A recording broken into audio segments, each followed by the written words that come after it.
The night I found the camera, the rain was coming sideways against my window. I remember because the sound masked my heartbeat long enough for me to steady my hands. The little red light blinked once, like a pulse, his pulse, watching me.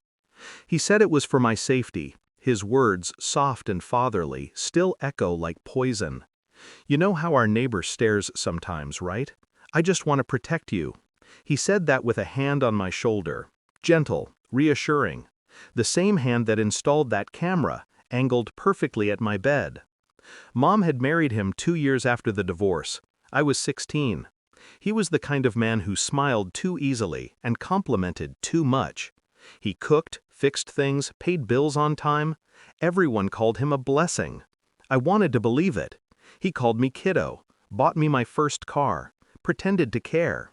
He'd lean in too close sometimes, brush my hair away when I didn't ask him to. I told myself I was imagining it. That's how people like him operate. They make you doubt your own discomfort until it feels like paranoia. It started with the cameras. One in the driveway, one at the front door, another in the kitchen. Harmless, he said. You never know who's watching. I guess I should have realized that he meant himself. I didn't notice the one in my room until that night. A small black dot between the books on my shelf, wired through the wall. I traced the cord with my fingers, followed it through the vent into the crawl space above the hall. It led straight to his office that no one was allowed to enter. I didn't cry, not at first. Shock is quiet like that. It strips you of reaction, leaves you empty.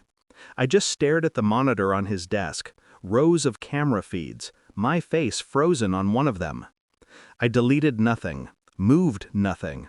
I only took a photo, with my phone, of the timestamp, the angle, the proof. Then I closed the door, walked to my room, and sat in the dark until the sun came up. That morning he made pancakes, blueberry, my favorite. He smiled like always. Sleep well? I smiled back. Yeah. That's when the planning began. See, I could have gone to the police, but my mother would have defended him. She needed to believe she hadn't married another mistake. I'd seen how she looked at him, like he was the answer to every wound my father left behind. No, I couldn't destroy her world, not yet. So I built my own. I started visiting our neighbor, Mr. Hale, the one my stepdad claimed to worry about. He was a retired cop, quiet, kept to himself. People said he was strange. That made him perfect. I told him the truth, showed him the photo. He didn't say much, just nodded once and asked if I wanted coffee. Then he gave me a tiny flash drive and said, "Plug this into his computer. Leave it for 2 minutes." 2 minutes. That's all it took to copy everything. Weeks passed. I played my part, smiled, let him think he'd gotten away with it. Every night he checked his cameras, confident, unaware that every file, every video was duplicated, time-stamped, and stored safely across 3 locations. Mr. Hale taught me patience.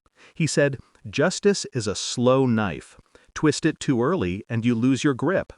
So I waited. The breaking point came one evening when he caught me texting in the kitchen. "Who are you talking to?" he asked, too calm. "Just a friend." "Boyfriend? Why do you care?" He smiled, but there was a flash in his eyes. "Because I see how you dress lately. You're inviting attention." That was it. The moment I stopped being afraid. The next morning I left for school early. Mr. Hale met me by the fence, slipped an envelope into my backpack. Inside were printed screenshots, my stepdad's search history, his private emails, and a copy of a video dated 6 months ago. Me asleep. I didn't have to watch all of it, just enough to burn. That night I invited him to sit down with me and Mom. He looked confused, but smug, the way predators do when they think they're still ahead of the game. I set my phone on the table, screen facing up, pressed play. His face drained color. Mom's spoon fell from her hand. He reached for me, reflex, instinct, but I stood up. "I told you I'd protect you," he said, desperate now. "You don't understand, I cut him off. "The police will." Right on cue, the doorbell rang. Mr. Hale stepped inside with 2 officers. I didn't have to say a word. They already had the evidence. He tried to talk his way out of it, stammering about misunderstandings, technical errors, concern for my safety. But the more he spoke, the smaller he became. By the time they handcuffed him, he was a whisper of the man he pretended to be. Mom cried. I didn't. Afterward, the house was silent for weeks. Cameras gone, his office sealed. My mother apologized, but I told her not to. Monsters don't show their teeth until you stop looking. She still asks me how I knew what to do. I